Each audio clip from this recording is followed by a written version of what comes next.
لیکن جو کپاس ہے اس میں بھی یہ کلٹیویشن ایریا کم ہو رہا ہے، اور جو کپاس کی جو آپ کی پیداوار ہے وہ آلموسٹ آدھی رہ گئی ہے۔ اب وہ ہمیں پھر اچھی، ایک تو ہماری کپاس اچھی نہیں ہے، بیج ہمارا اچھا نہیں ہے، اس سے اچھا فائن اچھا کاؤنٹ بنتا بھی نہیں ہے، دھاگا اچھا بنتا بھی نہیں ہے۔ اچھا، جو آ رہا تھا، جو کورس کاؤنٹ کے لیے جو کپاس آ رہی تھی، وہ بھی اب تقریباً جو ہے وہ 5 لاکھ گانٹے آئیں گی۔ کسی دور میں ہم 10 لاکھ گانٹے کرتے تھے، تو اس میں بھی اچھا خاصا جو ہے وہ ہمارا ریونیو جو ہے وہ باہر جائے گا۔ تو جو زراعت کا سیکٹر ہے اس میں 5% کا ٹارگٹ تھا گروتھ کا، جو کہ 1.5% ہوئی ہے۔ میں کہتا ہوں کہ فلڈ جو آیا اور جو جس طرح کلائمیٹ چینج آ رہی ہے، اس میں یہ کوئی ماڑا نہیں ہے۔ تو کس طرح سے آپ دیکھ رہے ہیں کہ جو یہ کپاس اور یہ جو جن چیزوں میں جو ضرورت ہے، جو بیج کے حوالے سے آپ کیا دیکھتے ہیں؟ دیکھیے، اس میں تھوڑا سا اپنے جو سمجھتا ہوں وہ یہ ہے کہ دیکھیے ایگریکلچر ایک ایسا ڈپارٹمنٹ ہے that is open industry. Hare industry جو دوسری ہوتی ہے وہ کورڈ ہوتی ہے، اور ایگریکلچر انڈسٹری ایک ایسی ہوتی ہے جو اوپن ہوتی ہے، جو زمیندار جو ہے نا وہ اللہ کے سپرد کرتا ہے۔ اس کے کوئی روف نہیں ہوتا، چھت نہیں ہوتا، اوپن فیلڈز ہوتے ہیں۔ اب اس میں جو آپ نے جو بات کی ہے کہ ہمارے اصل میں یہ ہونا چاہیے تھا جو ہوتا ہے کہ ہر کنٹری میں آپ نے پرائرٹیز بنائی ہوتی ہیں کہ ہمارا کتنا ٹوٹل ایریا ہے، کتنے ایکڑز پہ ہم نے کون سی کراپ اگانی ہے۔ ہمارے کراپنگ زون بنے ہوتے تھے، بنے ہونے چاہیے بھی، لیکن ہارڈ لک یہ ہوئی کہ ہمارے کراپنگ زون کو ڈسٹرب کر دیا گیا۔ مثلا کاٹن ایریا میں شوگر کین چلا گیا، شوگر کین ایریا میں آپ نے کوئی رائس کو زیادہ گرو کر دیا، تو تمام جو کراپنگ زون تھے نا وہ ڈسٹرب ہو گئے۔ ان ڈسٹربنس کی وجہ سے آپ کی جو آنی چاہیے پروڈکشن وہ کم ملی۔ جس طرح آپ نے کاٹن کی بات کی، کاٹن کے اوپر بارش کا اٹیک آ گیا، وہ بہت زیادہ پرابلم آیا۔ کاٹن بازا ایسی ہماری فصل تھی جو پاکستان کی سب سے زیادہ زر مبادلہ کمانے والی فصل ہوتی تھی، لیکن due to climatic factor, global changes اتنی زیادہ آ گئی، انوائرمنٹ چینج ہو گئی، رینی سیزنز آ گئے، فلڈز آ گئے، جن کی وجہ سے ہماری وہ پروڈکشن کم ہو گئی اور ہمیں امپورٹ کرنی پڑ گئی۔ لیکن اس کے ساتھ اللہ کا یہ دیکھیں شکر ہے کہ اس دفعہ ہماری جو ویٹ بھی ہم لاسٹ ایئر امپورٹ کر رہے تھے، اس دفعہ ہماری جو ویٹ کی کراپ ہے وہ بڑی بمپر ہوئی، زمیندار کو بھی بڑا فائدہ ہوا اور حکومت وقت کو بھی یہ فائدہ ہوا، تو ان کو باہر زر مبادلہ جو ہے وہ نہیں بھیجنا پڑا گندم امپورٹ کرنے کے لیے۔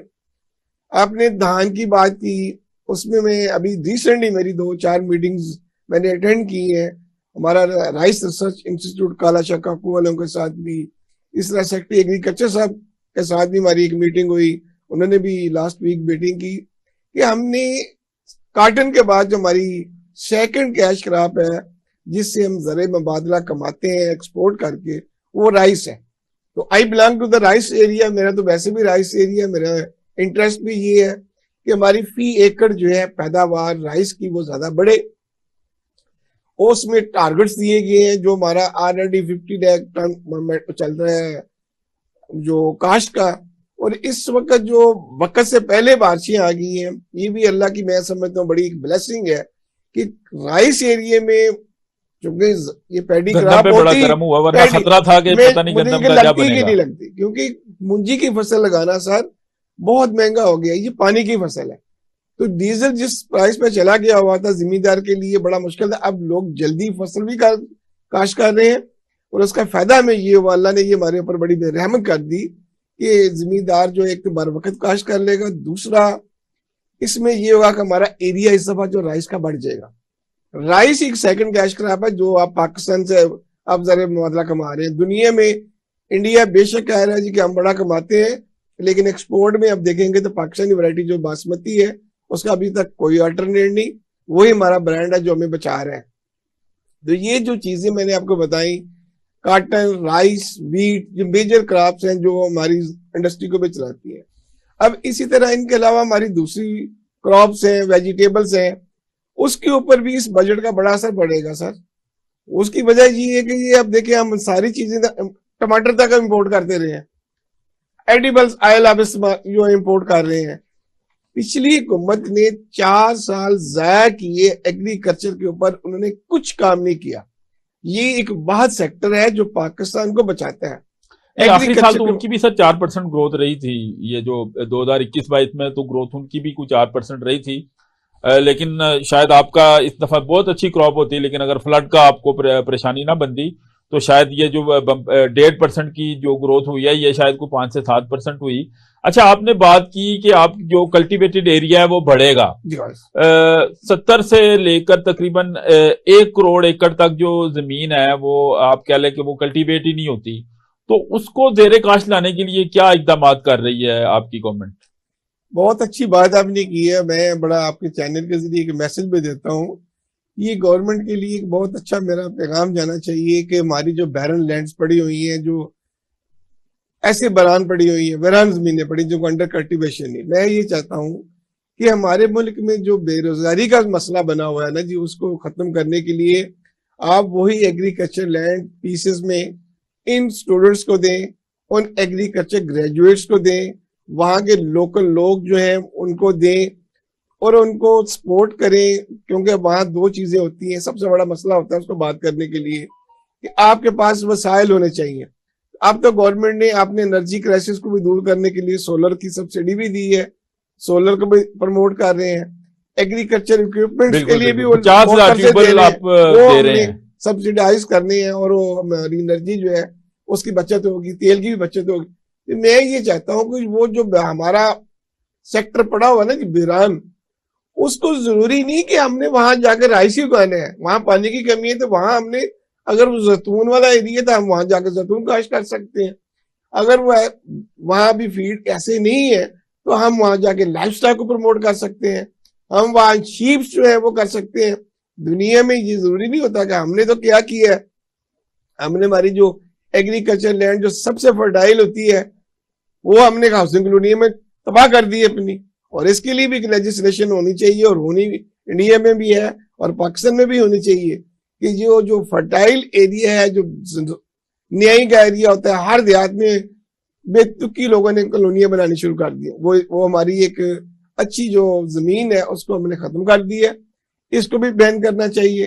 اور جو ہماری بیرن لینڈز ہیں, جو بران لینڈز پڑی ہوئی ہیں, وہ ایگریکلچر سیکٹر کو پروموٹ کرنے کے لیے زرعی قرضہ جات ہر کمرشل بینک جو ہے وہ پابند ہو کہ ان کو بات کرنے کے لیے 10 سال کے لیے وہ زمینیں گورنمنٹ لیز پہ دے دے, تاکہ وہ سارا ایریا انڈر کلٹیویشن آ جائے. جس طرح آپ کی پاپولیشن بڑھ رہی ہے, پاپولیشن آپ دیکھیں پاکستان کی بہت بڑھ رہی ہے, اب جتنی پاپولیشن بڑھے گی آپ کو اتنا ان کے لیے فیڈ کا بھی بندوبست کرنا پڑے گا. تو جو پرائرٹیز ہیں حکومت کی, جو میں سمجھتا ہوں, اور شہباز شریف صاحب کی بھی یہی ہے کہ پاپولیشن کو کنٹرول کیا جائے, آپ کی فی ایکڑ پیداوار بڑھائی جائے, اور فی ایکڑ پیداوار بڑھانے کے لیے زمیندار کے جو اخراجات ہیں فی ایکڑ وہ کم سے کم کیے جائیں, ان کو سبسڈائز ان کو چیزیں دی جائیں, اکوپمنٹ دیے جائیں, ایگریکلچر کے تمام زرعی آلات دیے جائیں, ان کو پانی کے لیے جو ہے سولر واٹر جو ٹیوبلز دیے جائیں. ہمارا جو بہترین سسٹم ہے اریگیشن کا اس کو پروموٹ کیا جائے. اس کے بعد ہمارا اریگیشن کا سسٹم ہے اصلاح آبپاشی کا, وہ پکے کھالے کیے جائیں تاکہ پانی کی زیادہ سے زیادہ بچت بھی ہو, اور وہ ہم ان ایریوں میں جہاں پانی نہیں جا رہا وہاں پانی بچا کے وہاں فصلیں کاشت کریں. تو یہ زمین خالی نہیں رہنی چاہیے, اس کو لائف سٹاک میں پروموٹ کر لیں, شیپس میں لے جائیں, جہاں کراپس اگائی جا سکتی ہیں وہاں کراپ ہو جائیے. اچھا, میں اکنامک سروے دیکھ رہا تھا, اس میں چند چیزیں جو ہیں وہ بہت اچھی بھی ہوئی ہیں. لائک آپ کا ٹریڈ ڈیفیسٹ جو ہے وہ $20 ارب آپ نے کم کر دیا ہے. پچھلے سال $48 ارب تھا, اس دفعہ وہ $28 ارب پہ آ گیا ہے. اسی طرح جو کرنٹ اکاؤنٹ ڈیفیسٹ ہے وہ آپ $20 ارب سے تقریباً 4 سے 5 ارب پہ لے آئے ہیں. یہ اچھی چیزیں ہیں, لیکن جو انفلیشن کا ٹارگٹ تھا وہ آپ کا تھا جی 12%, وہ سر چلی گئی ہے 35 سے 47% تک گئی ہے, سی پی آئی ایس پی آئی تک. اسی طرح جو آپ کے گروتھ کا ٹارگٹ تھا وہ تھا 5%, وہ 0.29% ہے.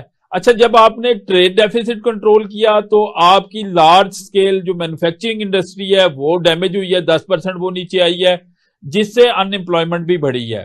تو یہ جو اس سال آپ نے جو ٹارگٹس رکھے ہیں 3.5% کا, آپ سمجھتے ہیں کہ اس کو آپ اچیو کر لیں گے؟ اور پچھلے سال جو نہیں اچیو ہوا اس میں کیا ریزننگ تھی؟ اس میں جو ٹھیک ہے افغانستان کا مسئلہ بھی تھا, یوکرائن وار کا بھی مسئلہ تھا, اور باقی بھی جو سپر سائیکل انفلیشن کا ورلڈ لیول پہ آیا تھا وہ بھی تھا, لیکن جو پولیٹیکل انسٹیبلٹی تھی وہ بھی اس کی ایک ریزن تھی. تو وہ تو ابھی بھی ہمیں کوئی حل ایسا نظر نہیں آ رہا, کسی نہ کسی طرح کی انسٹیبلٹی پائی جاتی ہے. تو آپ کیا سمجھتے ہیں کہ اس دفعہ جو آپ نے ٹارگٹ رکھے ہیں وہ اچیو آپ کر لیں گے؟ میں کانفیڈنٹ ہوں جی شہباز شریف صاحب کے برین کے اوپر. دیکھیں بینگ ایز اے ایگریکلچرسٹ بھی ہیں وہ, اور بینگ ایز اے انڈسٹریسٹ بھی ہیں.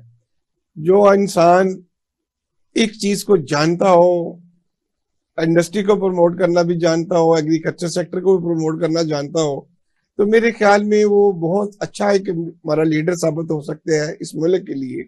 اب چونکہ انہوں نے جو ٹارگٹس دیے ہیں وہ ڈیفینیٹلی دے ول اچیو, اور اس کے اچیو کرنے کے لیے انہوں نے جو وہ محنت کر رہے ہیں, جس طریقے سے انہوں نے بجٹ میں اپنا رکھا ہے, وہ انفلوئنشل والی جو بات آپ نے کی ہے وہ بالکل انشاءاللہ اس دفعہ اس حکومت میں. ابھی تو دیکھیں یہ چیز ہوتی ہے جب آپ کو ایک پرائم منسٹر بنایا جائے 5 سال کے لیے, ہمیں پتا ہو کہ ہم نے لانگ ٹرم پالیسیز بنانی ہے.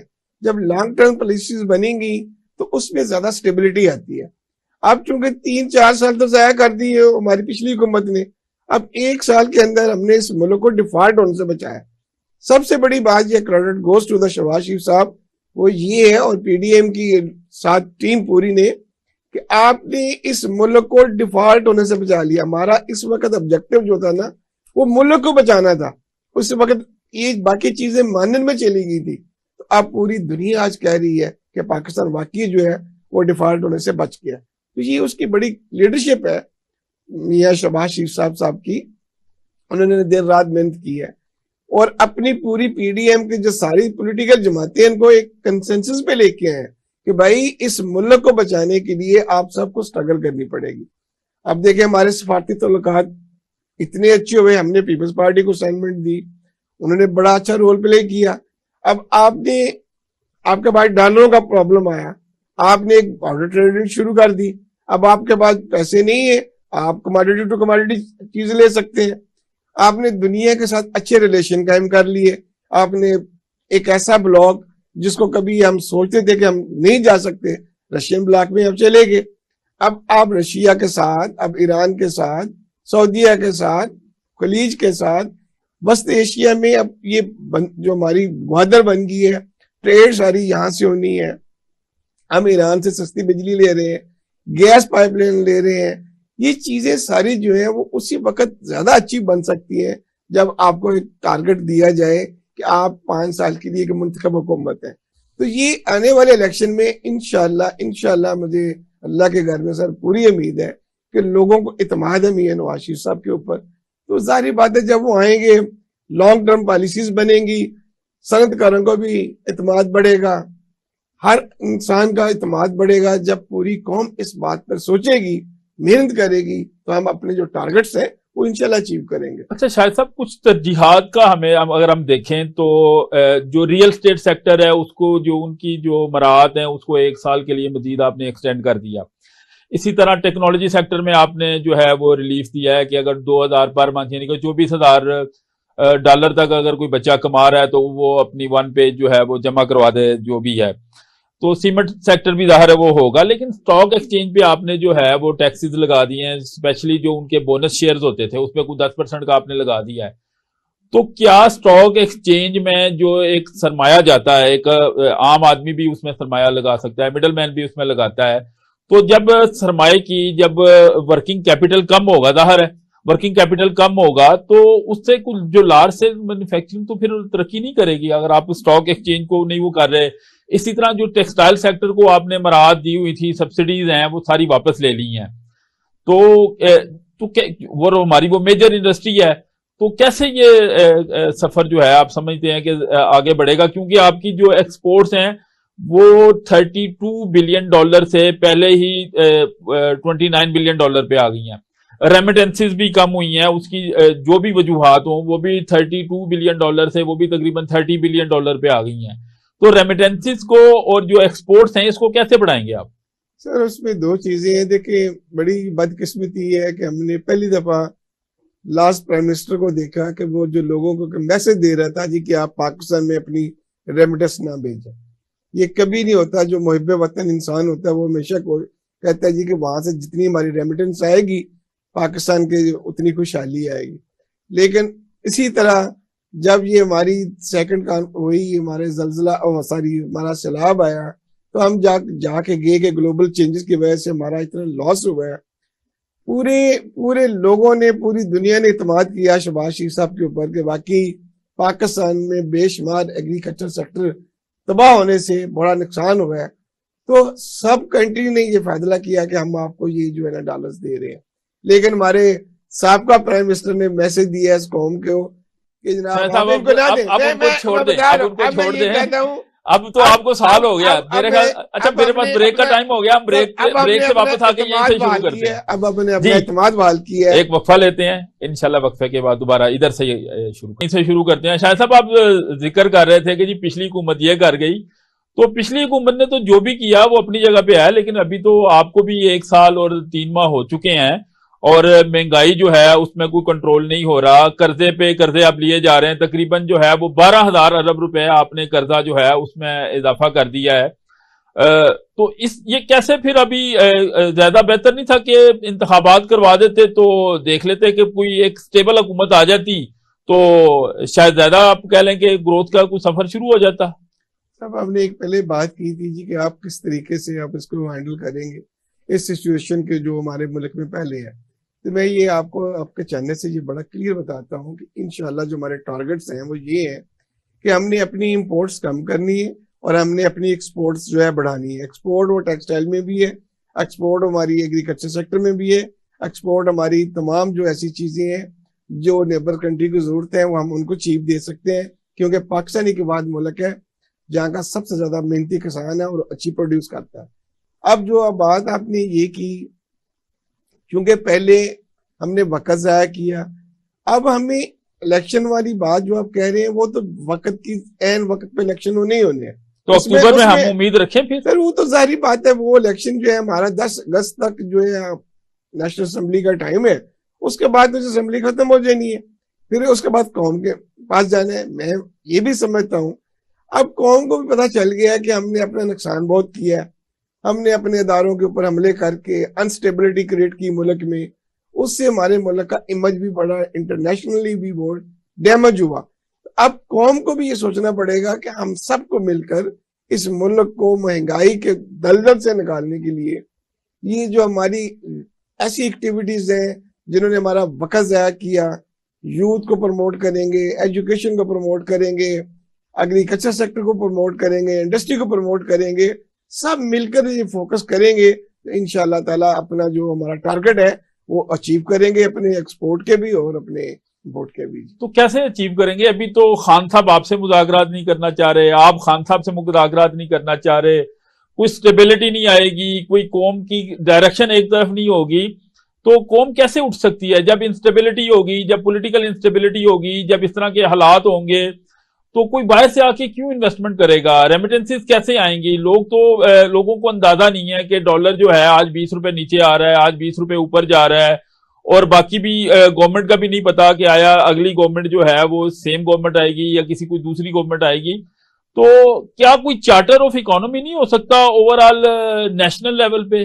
آپ اس طرف نہیں دیکھتے؟ میں کہتا ہوں بڑی اچھی بات ہے آپ نے کی. دیکھو 2 چیزیں ہمیں کرنی چاہیے آپس میں بیٹھ کے تمام پولیٹیکل پارٹیز کو. وہ یہ ہے کہ چارٹرڈ آف ڈیموکریسی کہ پہلے تو ہم سارے ایک کنسنسس کریں کہ یار اس ملک کے ساتھ ہم نے بڑی زیادتی کر لی ہے, ہم دوسرے فورم پہ نہ جائیں. تمام پولیٹیکل پارٹیاں تو پہلے اکٹھی ہیں, اب جو باہر رہ گئے وہ بھی سسٹم میں آئے. جب تک آپ مذاکرت نہیں کریں گے کسی چیز کو آپ حل نہیں کر سکتے. مذاکرت ایک ایسا طریقہ ہوتا ہے جس سے آپ نیگوسیشن کر کے اس مسئلے کو نکال سکتے ہیں. ہمارا بھی جو ٹارگٹ ہے, جو آبجیکٹو تو وہ یہی ہے نا کہ فیئر الیکشن ہو اور وقت پہ الیکشن ہو. اور ان کا بھی یہی, خان صاحب کا بھی یہی تھا مسئلہ کہ جناب الیکشن ہو. تو اب جو مذاکراتی ٹیم ہے وہ ان کو پیش قدمی کرنی چاہیے بالکل ان کو, تاکہ ہم آپس میں بیٹھ کے ایک وقت کا تعین کر لیں کہ جناب فلاں وقت میں الیکشن ہونے ہیں اس ملک کے لیے.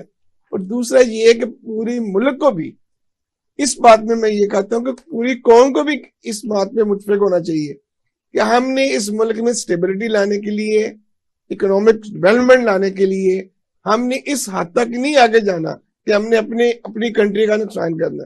پولیٹیکل رفٹس ہوتے ہیں, وہ سب پارٹیوں کی اپنی اپنی ہمدردیاں ہوتی ہیں, مجھے مسلم لیگ نون سے محبت ہے, دوسرے کو دوسرے سے ہوتی ہے. ہم ایک لمٹس میں رہیں, اپنے ملک کا نقصان نہ کریں, اپنی سٹیبلٹی کو جو ملک کی ہے اس کو خراب نہ کریں, استحکام پیدا ہونے دیں. جب ملک میں استحکام ہوتا ہے تو وہ بات آپ کی صحیح ہے.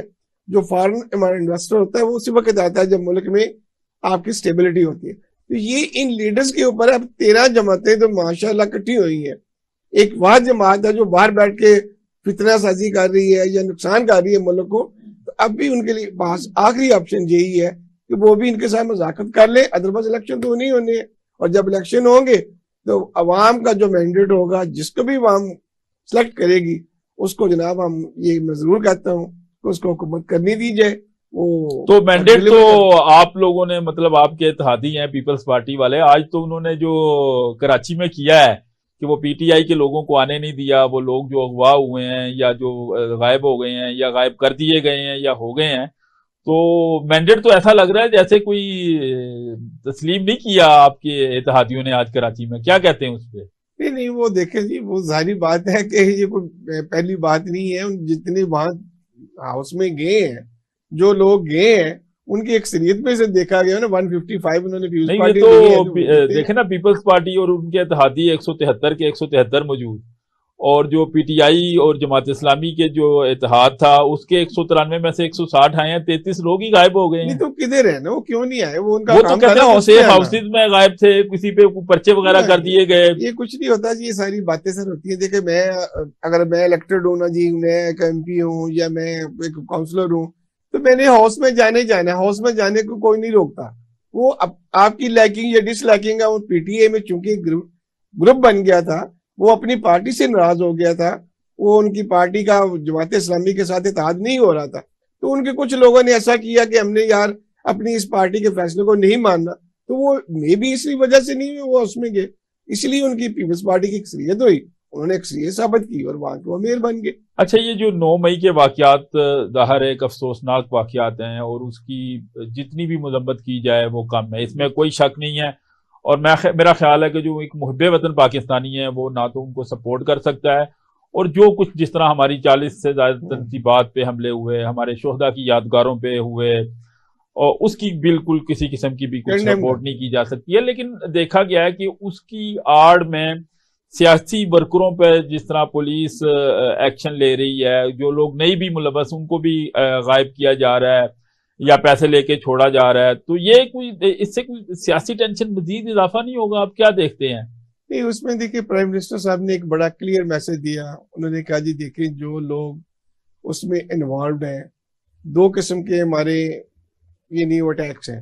ایک وہ ہیں جو سیولینز اٹیکس ہوئے ہیں, سول پراپرٹی کو نقصان پہنچایا گیا ہے, ان لوگوں کو کیسز جو ہیں وہ ہمارے سول کورٹ پہ چلیں گے اور کسی کے ساتھ کوئی رعایت نہیں برتی جائے گی, لیکن اکارڈنگ ٹو دا لا اور اکارڈنگ ٹو جو بھی کورٹ کہتی ہے, جو ہمارا آئین کہتا ہے. دوسرا یہ تھا جو ہمارے عسکری اداروں کے اوپر اٹیک کیے گئے, ان لوگوں نے کیے جو 75 سال میں کسی پولیٹیکل پارٹی نے ایسی حرکت نہیں کی جو یہ بلنڈر کھیلا. ایک دفعہ پہلے وہ کیا تھا, شیخ مجیب نے کیا تھا 1971 میں. کبھی بھی کسی نے کوئی اچھی مثال نہیں ہے, اس نے بھی کیا تھا. تو ملک کی سالمیت کے اوپر کبھی کسی نے اٹیک نہیں کیا. ہر پارٹی کے اوپر اچھے برے وقت آتے ہیں. پیپلز پارٹی کے اوپر آیا, مسلم لیگ تو آپ کے لوگوں پہ ڈال رہے ہیں, آپ کے لوگوں نے حملے کر دیے ہیں سر. وہ کسی نے وہ تو بہرحال اپنے ورکرز کو ماننے سے انکاری ہو گئے ہیں. اب آپ نے بات کی جی جھوٹے پرچے, کسی کے نہیں, بڑا ٹرانسپیرنٹ سسٹم ہو رہا ہے. پوری جو ہے آپ کا ناظرہ سسٹم سے وہ لے رہے ہیں, ڈیٹا لے رہے ہیں. اگر ہماری عدالتوں میں اتنی طاقت نہیں ہے کہ وہ ان کو سزائیں دیں جو بھی لوگ ملوث ہیں. نہیں, وہ تو بالکل دیکھا جی, وہ ملٹری کورٹ میں جا رہے ہیں نا, آپ نے قرارداد بھی منظور کی ہے اس کے حوالے سے. ملٹری کورٹ میں ملٹری ایکٹ جو ہے وہ آج نہیں بنا, ملٹری ایکٹ پہلے کی ہے. عمران خان صاحب کے دور میں بھی 24 کیسز پیش ہوئے تھے, ان پہ وہ سزائیں ہوئی تھیں. آپ دیکھیں وہ ملٹری کورٹ جو ملٹری ایکٹس والے کیسز ہیں وہ ہیں جو انہوں نے عسکری اداروں کے اندر جا کر حملے کیے ہیں, ان کو نقصان پہنچایا, ان کے کیس لگیں گے ملٹری ایکٹ کے تحت.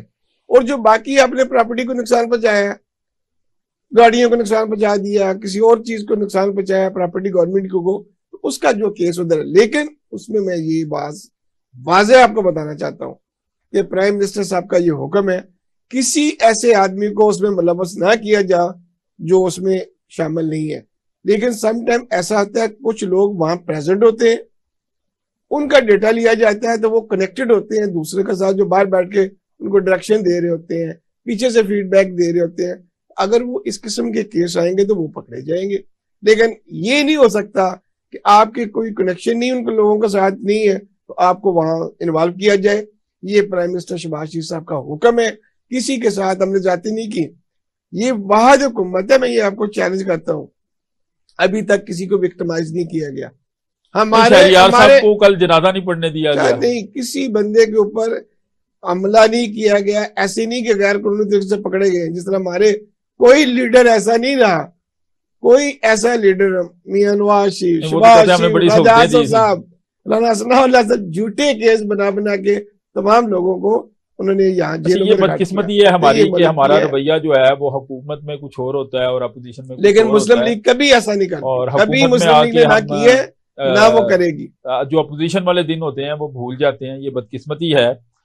اچھا, یہ جو آپ نے ماشاءاللہ جو اتنا 14,400 کا ارب روپے کا بجٹ ہے, 7300-7400 ارب روپے ڈیپٹ سبسڈی میں جانے ہیں, تو جو میئرز گورننس کے لیول پہ ہیں, لائک آسٹیرٹی لیول پہ ہے, کیا جو 80 وزراء کی آپ کی ٹیم ہے, اسی طرح جو اسٹیٹ آؤنڈ انٹرپرائزز ہیں, ایسوسیز ہیں, ان کا تقریباً 500 ارب کا جو ہے وہ سالانہ ان کے نقصانات ہیں, اسی طرح تقریباً کوئی 2400 ارب تک جو ہے وہ سرکولر ڈیبٹ چلا گیا ہے, تو یہ تو کنٹرول کیا جا سکتا ہے, اس حوالے سے کیوں نہیں کام ہو رہا؟ نہیں, اس میں بالکل آپ کی بات ٹھیک ہے کہ ہماری جو ہے ہم اس میں کنٹرول کرنے کے لیے یہ ہوتا ہے کہ آپ زیادہ سے زیادہ ان کا جو ایکسپینسز ہیں ان کو کنٹرول کیا جائے. اب شہباز شریف صاحب کی یہ حکمت عملی ہوتی ہے کہ بے جا ایک پروٹوکول دینا, بے جا گاڑیاں دینا, وہ چیزیں آپ دیکھ لیں.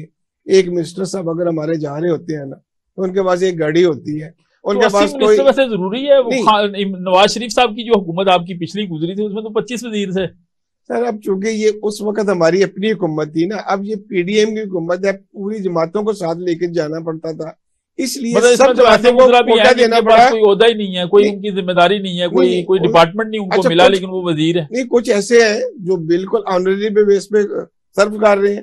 یہ ضروری نہیں کہ سب کو ہم راحت دے رہے ہیں یا سیلری دے رہے ہیں. اب مجھے یہ بتائیں کہ صرف ایکچولی ہماری جو کریٹیسزم ہوتا ہے نا وہ ہمارے اوپر ہوتا ہے جی پولیٹیشین یہ کر گئے ہیں.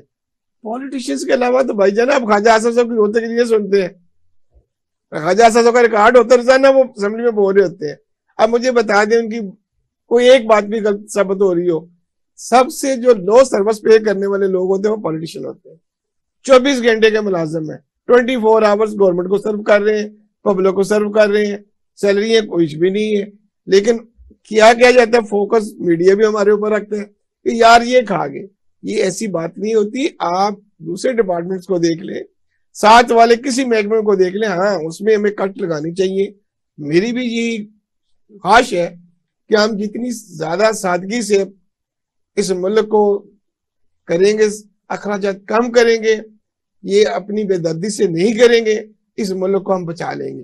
اور یہی میں کہتا ہوں میاں نواز شریف, مجھے ابھی تک یاد ہے سر کہ جب میاں محمد نواز شریف صاحب نے ایٹمی دھماکہ کیا تھا, شہباز شریف صاحب ہمارے چیف منسٹر تھے, ہمیں انہوں نے بلایا اسٹیٹ گیسٹ میں سب پولیٹیکل ایم پی ایز کو, تو یقین جانی اس وقت ہمیں انہوں نے کہا یار دیکھیں اب قوم کے اوپر ایک بہت مشکل فیصلہ ہے, ہم نے ایک سادگی کا طریقہ اڈاپٹ کرنا ہے. تو وہاں کوئی چیز نہیں, انہوں نے سوائے ایک سمپل یعنی ایک چپاتی اور ایک ویجیٹیبل بنا کے رکھی. انہوں نے کہا یار ہم نے we are the leaders, we are the role models, ہم نے یہ قوم کو میسج دینا ہے کہ اس مشکل حالات میں میاں نواز شریف صاحب نے ایٹمی دھماکہ کر دی ہے تو ہمارے اوپر بڑی سینسز لگنی ہے, تو ہم قوم کو سیونگ کر کے دیں, ہم اپنا سرمایہ بچائیں تاکہ اس ملک کی بہتری کے لیے ہو. اب بھی یہی ہے, اب بھی شہباز شریف صاحب کا یہی ذہن ہے کہ ہم اپنے اخراجات کم کریں. اب وہ دیکھ لیں خود کچھ نہیں کرتے. اچھا, آپ کا یہ بجٹ انتخابی بجٹ نہیں ہے؟ جیسے کہ پچھلے سال جو آپ کا ڈیولپمنٹ کا بجٹ تھا تقریباً 600 ارب روپے کا تھا, اس سال آپ نے ڈیولپمنٹ کا بجٹ جو ہے وہ 1100 ارب پہ لے گئے ہیں, اور تقریباً 200 ارب روپے ہے جو پبلک پرائیویٹ پارٹنرشپ کے تحت آپ نے خرچ کرنا ہے, تو یہ تقریباً 1300 ارب پہ چلا گیا. 1600-1700 ارب صوبوں کا بھی آپ کا بجٹ ہے, جس میں سے 2 صوبے ایسے ہیں کہ جن کے پاس آپ کہہ لیں کہ انٹرم گورنمنٹس چل رہی ہیں اور وہ اپنی 3 ماہ کی جو آئینی مدت ہے اس سے وہ ایکسیڈ کر رہے ہیں. تو کیا یہ جو بجٹ ہے اس کو ایک انتخابی آپ کہہ لیں کہ بلیک میلنگ یا بارگیننگ یا رشوت کے طور پہ نہیں یہ یوز ہو رہا؟ نہیں, یہ بات نہیں. دیکھیں حکومت بے شک ہماری ایک